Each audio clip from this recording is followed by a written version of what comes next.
Conference जो है इस संबंध में रखी गई कि मेरी भांजी जो है मेरे ऊपर झूठे आरोप लगा रही है कि मैंने उसके पैसे या उसके साथ किसी प्रकार का शोषण किया है।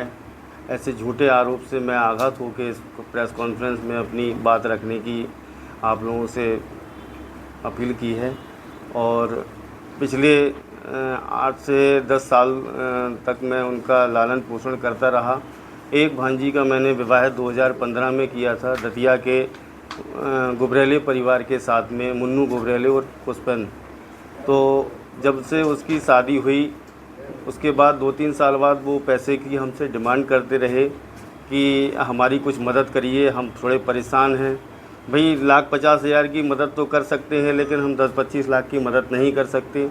इस कारण हमने उनको मना कर दिया। वो हमसे नाराज़ रहे और नाराज़ होने के बाद उन्होंने ये षड्यंत्र रचा कि हमारी बच्ची को किसी तरीके से बहला फुसला कर बरगला कर उसको अपने चंगुल में फंसा लिया। आज उसी से वो हमारा जो है इस तरीके की लांछन लगवा रहे हैं कि मामा इस तरीके से आप कहो तो, नहीं तो आपको पैसा देना पड़ेगा, अगर आप पैसा नहीं देंगे तो इस तरीके के आपको परेशानी का सामना पड़ेगा। पिछले 3 से 4 महीने में इन्होंने हमको कहा कि 20 से 25 लाख रुपए की हमारी मदद करो और नहीं करोगे तो आपको आगे चल के हम ऐसी स्थिति में ला देंगे कि आपका मान सम्मान और आपको जेल जाना पड़ेगा। मैंने कहा भाई मैं ऐसी स्थिति में नहीं हूँ, मेरे पास पारिवारिक जिम्मेदारियाँ बहुत हैं। मेरी साली भी है जिसकी मैंने अभी 2 महीने पहले विवाह किया, मेरे ससुराल पक्ष में कोई नहीं है, मैंने उसका कन्यादान भी लिया है। और मैंने पुष्पन की शादी भी, मुन्नू गुबरेली की शादी मैंने स्वयं की थी अपनी बड़ी भांजी की, और इसको भी मैं पढ़ा लिखा रहा था और मैंने इसको काफ़ी योग्यताएँ दिलवाई हैं, जैसे MPPSC की तैयारी करवाई, PGDCA करवाया, D.ED की तैयारी करवाई, उसको दुकान भी खुलवाई मैंने। इसने जैसे कि इसने कहा है कि लोन का गमन, तो लोन का गमन नहीं है, लोन फर्म पे था, फर्म इसके नाम पे थी। इसने फर्म से पैसा निकाल के अपने बहनी साहब को देती रही।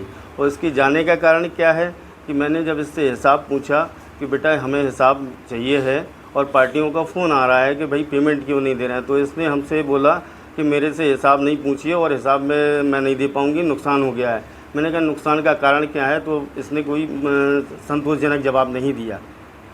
जवाब ना देने के कारण मैंने थोड़ा सा डांटा, भाई बच्चे हैं तो डांटेंगे, स्वाभाविक है। तो मेरी बेटी ने मुझसे कुछ उग्र शब्दों में कहा कि मैं अब इस घर में नहीं रहूँगी, मैं अपने जीजाजी के यहाँ रहूँगी। मैंने कहा बेटा ठीक है रहो, लेकिन कम से कम हिसाब तो हमें दे दो। तो उस तरीके का जवाब ना देके ये अपने जीजा के यहाँ जाती है। पिछले 11 महीने से ये अपने जीजा के यहाँ रह रही है। उसके बाद आज ये हमारे ऊपर ऐसे लांछन लगा रही है कि मामा ने हमारे ऐसे किया वैसे किया। हमारी बच्ची गलत नहीं है, ये पूरा षड्यंत्रकारी मुन्नू गुबरेले है। इसके ऊपर सख्त कार्रवाई की जाए। प्रशासन से मेरी यही दरख्वास्त है कि ऐसे षड्यंत्रकारी लोगों को, ऐसे रिश्तों को कलंकित कर रहे हैं, ऐसे षड्यंत्रकारी रिश्तों को बदनाम कर रहे हैं, ऐसे लोगों के ऊपर सख्त कार्रवाई करनी चाहिए। और इस तरीके का और भी जो लोग बिना माँ बाप की बच्चियों के संग लालन पोषण करेंगे वो भी भयभीत हो जाएंगे कि ऐसी बच्चियाँ जो आने वाले समय में ऐसे लोगों के शिकार बन जाती हैं। तो मेरा प्रशासन से यही निवेदन है कि सख्त सख्त कार्रवाई की जाए। और आजकल आप देख रहे हैं सोशल मीडिया के माध्यम से कि माँ बाप के ऊपर बच्चों केस लगा देते हैं किसी के बरगलाने के ऊपर। ऐसी स्थिति ये हमारे ऊपर बना रहे हैं। मैं तो मामा हूँ, आप लोग बाग माँ बाप के ऊपर भी बना रहे हैं। और मुझे खतरा है मुन्नू गुबरेले से, क्योंकि इसका व्यापार ठीक सा नहीं है। पत्ती का काम करता है, चरस गांजे का काम करता है, जुआ है, सट्टा है, मैच का, इस प्रकार का इसका व्यापार है।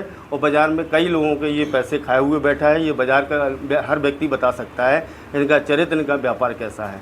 इसलिए मुझे जान का खतरा है। कुछ लोगों को मैं जानता नहीं हूँ, उन लोगों ने ही मुझे मैसेज क्या मुझे बताया कि भाई साहब थोड़ा सा संभल के रहने, या किसी भी षड्यंत्रकारी में और भी आगे फंसा सकता है। इसलिए मेरी अगर जान हानि या मेरी मान हानि जो भी होती है, इसका जिम्मेदार मुन्नू गुबरेले रहेगा।